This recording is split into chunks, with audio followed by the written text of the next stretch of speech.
we need to hear the word of God concerning a situation. Seek Him till we receive a word from God. And I tell you, mind you, when you receive a word, don't forget it. Write it down. Note it down. Because that word is a password for your victory.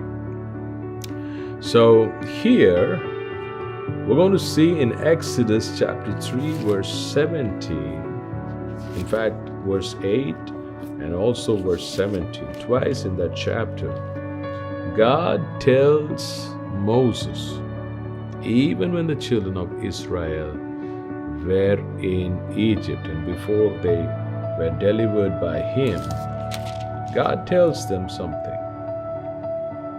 So I have come down to deliver them out of the hand of the Egyptians, and to bring them up from the land to a good and large land, to a land flowing with milk and honey, to the place of the Canaanites, and the Hittites, and the Amorites, and the Perizzites, and the Hivites, and the Jebusites. The same thing is repeated in verse 17.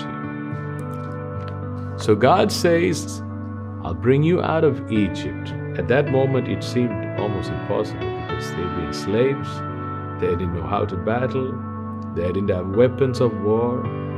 But still, God says, I will deliver you, because He has already told in Genesis 15 a word to Abraham, the father of faith, that He would deliver them from Egypt. Again, that was a word.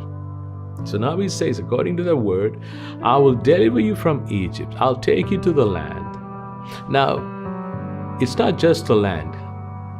It's a land flowing with milk and honey, but God mentions something that the Israelites failed to see. God says it's not an empty land. It's a land where there are about 7 different nationalities who were there. So I'm going to bring you into that land. Now, how is it possible?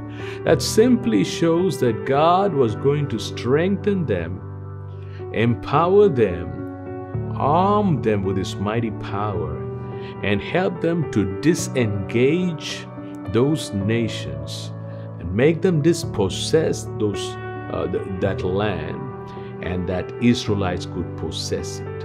So when God said, I will give you the land of milk and honey, in fact, right in that verse, He is mentioning the enemies are there, but I'll find a way out for you. You are going to have your victory.